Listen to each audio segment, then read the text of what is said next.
Hello and welcome to another episode of Uncertain Medics. My name is Adi Raja and I'm a doctor and filmmaker. And this is a Zoom cast where I reach out to people from the healthcare industry who are on a slightly different path and we sort of reflect on uncertain times. So today I have Hilary. Hi, Hilary. Hi. Do you want to introduce yourself to our audience? Sure. I'm Hilary. I'm a doctor in New York City and specialize in psychiatry, but I also do a bit of general medicine and I do a bunch of other stuff. Okay. What's the other stuff? I do a bit of science, a bit of filmmaking, a bit of just like random dancing on street corners. I don't know. Okay. Just, I don't know. Yeah, I think climbing, just, I don't know. What's the filmmaking that you do? Right now, I'm working on a documentary that's following doctors who have been protesting in that worked on COVID units, and then are also been instrumental in protesting in New York City for police brutality. So,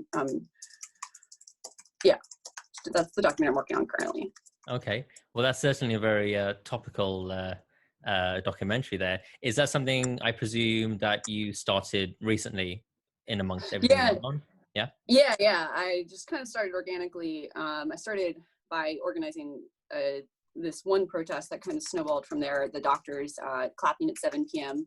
As a show support for the protesters, kind of repurposing and redirecting the show support at 7 p.m. that had been going on during the COVID in New York City. Anyway, it's kind of snowballed from there. It started not too long ago because we did an event in Times Square, and then after that, it's kind of evolved. So is that doctors clapping for the people protesting? Yes, correct. Okay, cool. Do you have a thing where the public are clapping for healthcare workers? Yeah, so we've had a thing where the public are clapping for health workers, and it's always been at 7 p.m. So it's like throughout the whole COVID thing was always at 7 p.m. So when the protests really started to pick up in New York City, it just seemed like a natural thing to do to use that time that was dedicated to us to dedicate to them. And so that's sort of how it started. I see. Okay. And how was the response? How's it been? I mean, I remember it was like a Sunday, my colleague who was coming off of night shift was signing out to me on like the day shift. We're like, we should do something. Yeah. And then, well, you're not doing enough, are you, as doctors? So you got to do some more. Right? So then 48 hours later, like neither of us had Twitter. Like I'm still not quite sure how to twat or whatever, but we figured kind of put it all together, and anyway, so there was a lot of turnout. It was at Times Square. I think that was just a really powerful visual to just start at Times Square, and then we walked on Union Square, and then that was the week that New York City was on curfew, and so the number of protests in that week that got pretty intense because there was a lot of stuff going on, and so that's kind of how it snowballed from there. So how many of you were there on the first kind of the rally of sorts? I was surprised. I think there were according to the New York, I don't know, I think there were estimates by like the New York Times that there was about 400. I'm not sure. Wow. I know there were 400 at the Union Square thing later in the week. I don't know. Like I have a very I was like, if I'm the only person who shows up, I'll fucking clap and I'll go home. Like it will be fine. But that's ended up not how it happened. But anyway, so the documentary is kind of following, not myself, obviously, but a couple other Black physicians and a Black nurse, and then also just other scenes of protest. So that's one of the things that's on the agenda for my life right now. So I guess was this kind of in the mix, the sort of the peak and the sort of the lockdown and all that? Or was it sort of sometime afterwards? Because here in the UK, when we started having our sort of Black Lives Matters protest, there was, mostly a lot of support, but then a lot of people like, oh, well, look at everyone, they're not social distancing. So I guess I'm interested to hear about what it's like for a group of healthcare professionals to go out there and protest. What was the response from the public like? Was it mainly support? How did you feel yourself in terms of, not following the rules as such? Yeah, well, I mean, I got a lot of pushback from other physicians as I was organizing it too. And not every physician thought it was a responsible thing to do. But I think so. It was kind of after the peak in New York City, but COVID's real. There's still a ton of risk. Well, you guys are certainly feeling the brunt of COVID, yes. Yeah, I mean, I was on COVID floors from March until like 1st of July. So like I saw a lot of people die, and I realized how bad it is, and I'm truly like, I have every bit of concern. I don't think I could be more concerned about the second wave, but at the same time, like we can't take care of patients if they never make it to the hospital. And it would have been, I think, and I kind of made the case to other physicians, and obviously enough showed up and they got involved, that it would be irresponsible to not protest responsibly. So that's just. So you've had a mixed response, I guess, from physicians. And now that you've sort of started this movement and things have happened and some time has passed, has that response changed? Have you managed to bring anyone over to your side? Yeah, I mean, wouldn't really say I started the movement. I think a lot of doctors started to protest that Tuesday night, and you never really know what is, whose idea it was. So I don't think I started the movement, but I think just kind of putting myself out there and breaking the stigma of, hey, I'm a doctor in a white coat. I'm going to go to the front of a crowd of protesters in my, in my proper PPE, and just allow them to protest. I think a lot of it is just about breaking the stigma of speaking out. And I think there's a lot of fear of retaliation from our institutions. I mean, I'm a resident, so absolutely. I was expecting every day, like, you're fired, Yeah. So, and you know what, that might happen. So not today, I checked. So, it's like, I think it's just about being willing to deal with the consequences of doing what you believe is right, which is almost always unpopular. Absolutely. Well, it is always hard to do that initial thing. So I've interviewed a lot of people on this Zoomcast, and, a lot of doctors who have sort of done different things, entrepreneurs and filmmakers and creatives. And there seems to be a common thread, at least here in the UK, where being a doctor who does things differently or something outside the realms of medicine hasn't always been welcomed initially. And there's often a lot of resistance. There still is. I certainly feel a lot of resistance for the filmmaking that I do. Wait, what do you do? Can you please explain? So I'm a film producer, and I started a production company where I focus on narrative fiction films within healthcare. So I look for stories within healthcare and then fictionalize it and create a sort of, like a professional film, and get it out there to film festivals and various events. And it sort of kind of delved into a number of things. I ran 2 film festivals last year. One of them is medically focused. So that's MedFest. I don't know if you come across that in America. We do. I think there are some events in America. It's like an international event through universities, mainly mental health focused. And now I'm sort of looking into a feature film and looking at some TV kind of shows as well.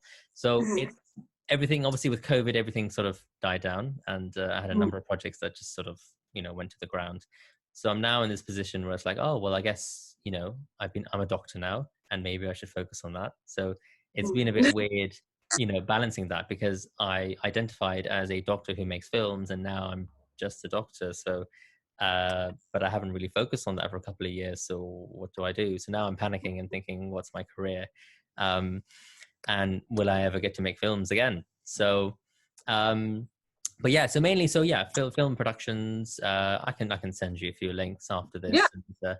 And, so, and when you do filmmaking, are you sort of, what's your role? Are you sort of helping planning it? Are you part of it? So it just happened I guess on this film, I'm a producer. And I honestly have not done film before. I mean, I did like home videos with my sister, which now that I rewatch them, I'm like, oh wow, that explains a lot. But no, this is my first entry into film, and I'm looking at a few other projects. But I think film is just a very powerful medium. One, because reading's hard. You have to ask someone to invest brain thought. And I really like the medium because it's things that you can't unsee when you see them. That's true. And for certain things that are need to be seen that much, you can't take the risk of that being said, everything can be cut together differently, and after being on the news enough now after this, I'm like, wow, you can really splice together me saying anything. You can wow, that's not what I said. But that, aside from that, I think just film as a medium in this sort of climate is just really a powerful thing, and I think that's kind of I don't really know how my relationship to film will evolve, but especially as a psychiatrist who's a doctor, who's kind of a psychiatrist, who's kind of a doctor, right? Yeah. Like, I don't know, it's just like, Yeah. I think so many, like you were saying, like the stories we come across in Yeah. healthcare, I feel like this like really weird receptacle for the most bonkers stories you can imagine. Absolutely. Yeah. And I feel like and almost obviously like you respect patients' privacy, and it's not about telling who it is, but just like these things that happen in the world. Yeah. And like most people are just, because they don't have, you know, the things that people tell me, like the first time they meet me, I'm just like, I'm not qualified to know that. Yes. No, you get given a lot of responsibility at a very young age, and then you're suddenly like faced with life and death, and a lot of funny, awkward moments, and you know, you're just full of it. We have a doctor here called Adam Kay. Have you heard of him? He did the book called This Is Gonna Hurt. So you may have heard of it. Yeah, it's based on his diaries of a junior doctor, and it's all these kind of crazy, wacky stories, and it's done really well, and it's a bestseller all over the place. I think he launched in America recently, yeah, I mean, I think there's just an appetite for healthcare stories, and then COVID hit, and then healthcare got the spotlight. So we definitely are in a position now where people want to hear our stories. You know. Yeah, but it's also a very delicate position to be in, because you don't want to sensationalize things, but there's a balance there, because like these stories still need to be told. They tell a truth that like only we are privy to. So where you know, people can go out on the streets and protest what they're seeing in the streets, we're the only people who can speak up about what we're seeing, because we're the only people who see it. Yeah, and currently it's the politicians and the people who are not actually on the front line telling those stories and determining things, you know. So yeah, I think, which is very bad. Yeah, I think both our countries are sharing similar issues with that. But I think certainly the more people on the front line who are actually part of the storytelling, I think is a more powerful thing. So you work in mental health. Certainly what I found is mental health lends itself to the creative arts quite nicely. So what is it like for you as a psychiatrist who's now finding yourself you are in the epicenter of this epidemic on the front line? How has that been for you? Well, as I was working on sort of the front lines, I was just a general medicine doctor. I was just on general medicine floors. So I didn't wear the psychiatry hat per se. And I just started working July 1st back in psychiatry. I'm working at the Bronx VA, working at the hospital. It's being back in psychiatry and dealing with specifically psychiatric issues. One thing that, I mean, it's only been a few days now, right? But it is interesting to realize how much like whatever's happening in the world plays into psychosis. Like the amount of times George Floyd or Breonna Taylor or COVID comes up in a psychotic patient who's having a breakdown about real things, but it's also a psychotic breakdown. It's just like a very like it's humbling in a way, because you're trying to help them sort of gain a grip on reality, but they're also making comments on reality. And it's just, again, it's one of the things, it's like, I am not qualified for this. I don't think anyone is. But I think it does kind of, one interesting aspect is how it sheds light on what is real. And also, like, as psychiatry is very much this institution, and the history of psychiatry, I don't really know the history of psychiatry so much in England, but certainly in America, is very, very steeped in racism and bias. And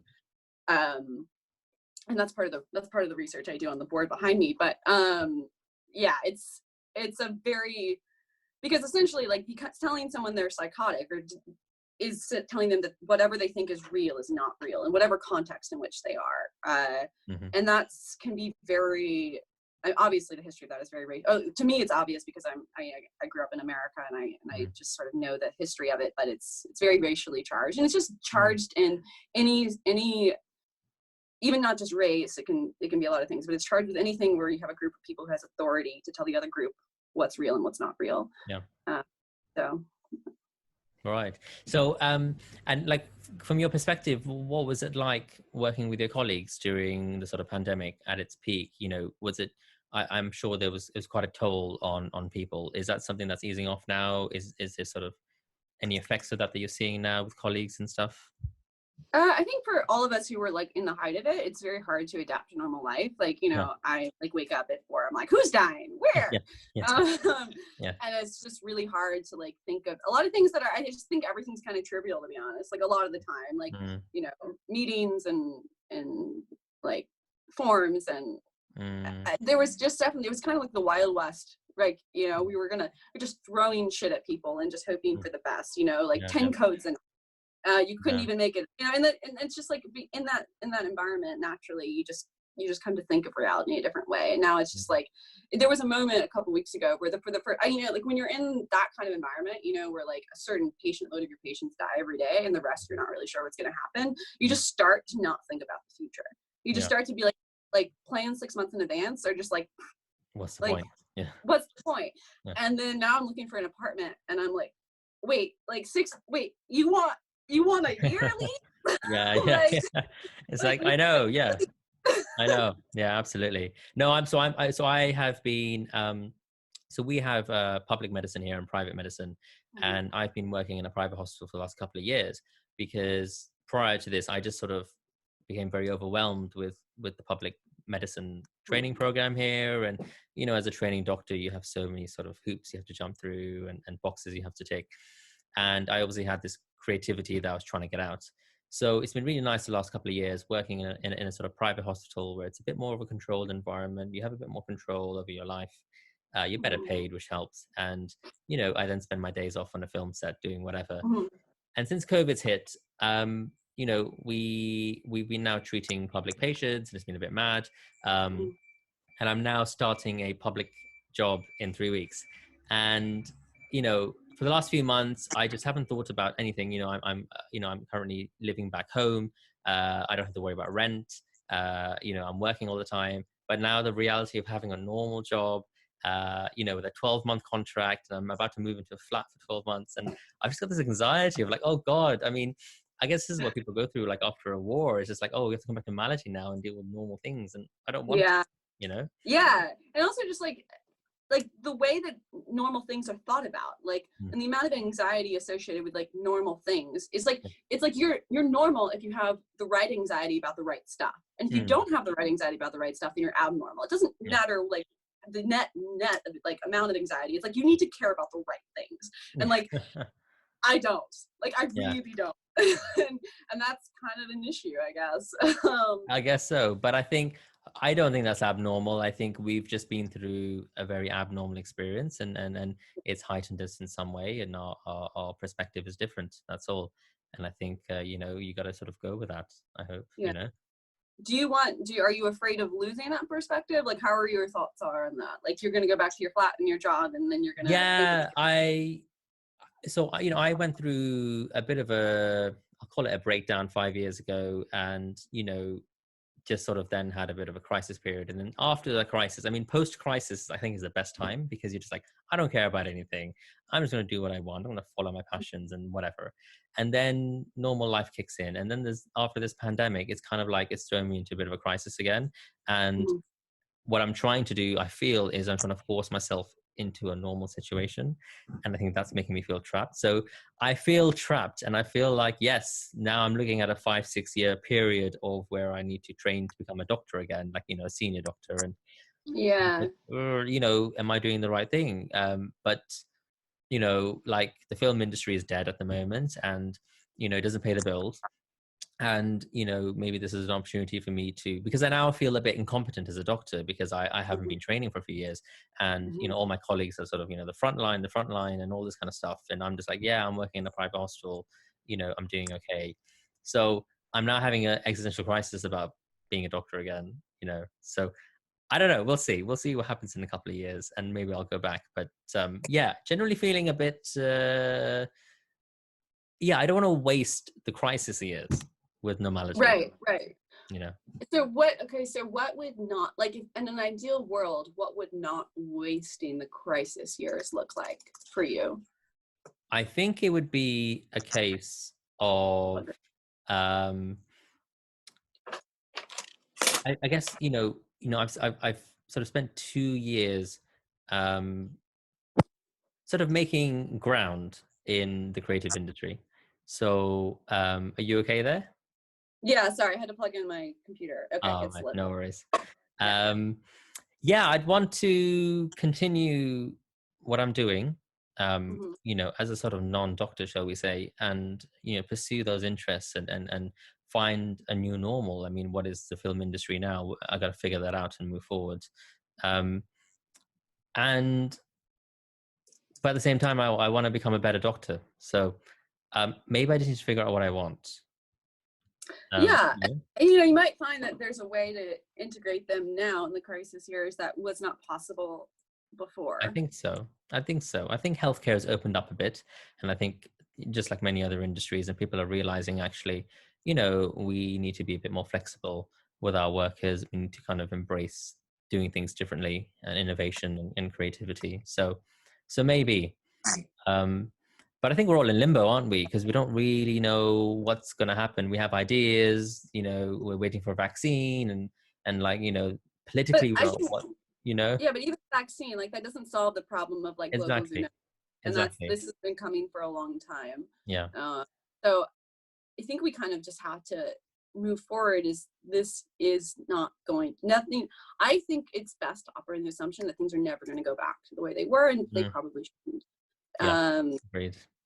but then how do we still create meaningful, like, hashtag, like, I don't really know what I mean by that, but like all those things that you can create, like, yeah, we just have to figure out a different format, or a Yeah. different formality. I'm not sure what the term is, but like if you're like, so when you used to make films, did you like have a set, and like what are the Yeah, I logistics? mean, you would have an idea, you'd develop into a script, you would hire a cast, your crew, you'd film Yeah.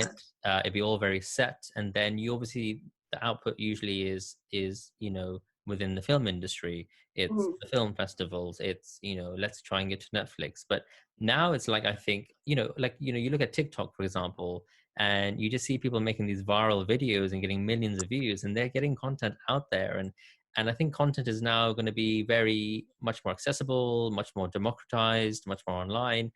Um, and, so that's completely different to making a professional film for a year and then spending a year getting out there to, and distributing it within festivals. So I think it is a different world out there. And I think cinemas as well. I don't think cinemas will ever go back to what they were before. I don't think we'll get those big budget Hollywood films anymore. Yeah. So it's just about trying to be a bit more inventive around that. So Yeah. it's Well, I all guess it should always start with the story that you want to get yeah, across, right? And yeah, then if the big budget or the sets and that, if you have to democratize your methods, mm. you can still do that and tell the story. That's what I'm trying to get my brain around right now. Yeah. Uh, this is my brain. Okay, fair Sorry, enough. that was an important distinction. Okay. Yeah, but I don't know. I mean, I think a lot of people are grappling with that in whatever industry they're in, whether it be science or art. But yeah, I don't think we should give up on Mm, telling those. Just have to tell it in a different way, and we have to yeah. give it to people in a different way. Agreed. Yeah. It's just finding the resilience to keep it going, when you don't really know what's going on. And you feel compelled to be a better doctor, but then you also feel compelled to be a creative, you know? So I don't know. Yeah, no, I agree. I mean, like so when you start your new job, are you like, or so are you a general medicine doctor So or? as I'm a general medicine doctor, I'm going to be training up to sort of subspecialize, yeah, as a general medical doctor. So yeah, you can call me an internalist. I think you have it within you. Internalist Yeah, or yeah, internist or yeah, whatever. Okay. internist. Yeah, yeah. So Yeah. you know, What's a story right now that you would love to like give me like a brief I want pitch to of something? do a story on doctors and mental health. I had an original story about a doctor and a mental health patient, and there's a suicide involved, and the Mhm. idea was to let the audience believe it was the patient, and in the end it's the doctor who does it. Mhm. But now I feel post COVID maybe that story needs to change a little bit, and I think I want to do something around PTSD. I think we're going to have a lot of doctors suffering with Mhm. PTSD. Tell And me what you think about PTSD. well, I mean, I think it's been such a unique situation with this pandemic, and people like yourselves, the things you've seen are going to be really hard to unsee. And, you know, I think people are going to suffer with some, you know, mental health difficulties afterwards in the years to come. And I think, you know, as doctors, you always felt safe. You go to hospital, you do your job, you know, and it's a very safe environment. And for the first time, I think it became a very unsafe environment, particularly for sort of, you know, the BME groups and stuff. And so, you know, the idea that people were actually being forced to go to work without adequate PPE and protocols in place, and you know, our colleagues are dying. So I think there's something in there, maybe with a racial element, with a sort of, you know, anxiety element, and maybe there's something around a story of a doctor going through that. I don't quite know what the arc would be, whether there's a patient involved or some scenario. Probably a short film to start off with. So yeah, it's kind of an idea. I haven't quite developed the concept yet, you know, but I think that would be something worth doing, you know? Yeah, I think so. I mean, I think, so my research actually focuses on PTSD quite a Okay. bit. Yeah. So that's what I do, like scientifically. All right. But I have unconventional views on Okay. PTSD. Right. But I think that now after COVID, I think whatever we choose to call it, it was certainly an experience of seeing things in a different way and experiencing like the thought that you could die. And I think that like truly feeling that, and not even just feeling it for a moment, but feeling it for a period of time where you wake up, go to bed, wake up, wake up, go to bed. And every day you're like, will I peel a hard-boiled egg again? I don't know. It's yeah, it's definitely, it would be a very, I think it would be an important moment to capture, not just for giving voice to what happened like among the doctors who were there, but also I think it should ultimately change how we practice medicine. Because I think in addition to the first time where we thought we could die, it was the first time for a lot of doctors where we're like, where we look at a patient and say that could happen to me. Yeah. And it could happen to me soon. And I think, well, it makes us better doctors to think that way about whatever disease we happen to be treating, whether it's could really happen to us right away or not. Yeah. That's very interesting. Yeah. Interesting. Okay. Well, what I'm going to do is, if I do come up with a outline or a script, I'm definitely sending it to you to Please, review yeah. that. Yeah, no, I maybe, think maybe there's a co-production in our hands, you know? honestly, like you just touched on all the things that I was like, I really want to do something about that. Not sure how. Okay. So yeah, I think, and the trick now is figuring out the formats for like putting this together. And I think this is actually, it's frustrating, but it could also be quite exciting to develop new methods. Yeah, absolutely. I mean, there's kind of, so with the latest film that I've done is, the first film I did was a film about the NHS, and it was purely a film that I got out there. And then with my latest film, it's, I don't want to give away the themes, but essentially it's very topical. And now what we're trying to do is to develop like a social impact kind of model around it. And I think that's what a lot of films are doing now, where they basically want to have a message behind it, and you want to work with and collaborate with organizations and get out there in the community, rather than just in a bunch of film festivals that no one's going to go to. So I think certainly, you know, this kind of topical film would be quite interesting as a vehicle to then generate those conversations and maybe influence, the way we practice medicine, like you say. Maybe we get into the right circles and that kind of thing. So probably a short film, I think, would be very accessible with that. You know, and I think fictionalizing it does give it some power, because I think a lot of people, you know, nonfiction is so popular, and I think, you know, it's becoming more popular, and it's a great way to do it. But I think, you know, a fiction film takes a bit of time and effort, right? And I think it, of course, a nonfiction does too, but it's just like, I think nonfiction is where people tend to go quickly with something that needs to be made in the moment. So yeah, maybe there's space here to do something. I'll certainly send you across something. Yeah, we should definitely talk about this, because I think that I like what I'm doing right now is nonfiction. It's a documentary, because it's very much filming what's going on in the streets. But I think ultimately for this kind of story, it needs to be fiction, because nonfiction would be too much. And then also, in being too much, would end up being inaccurate. It would be sensationalized. So I think we need like kind of the veil of fiction around this to actually be honest. Yeah, absolutely. Good. Okay. Well, on that note, I think we can call an end to this. Okay. Thank you so much for joining. And yes, I wish you all the best with your psychiatry training moving forward. Thank you. And all your other activities. So thank you very much. And that's been another episode of Uncertain Medics, and we'll catch you in the next one.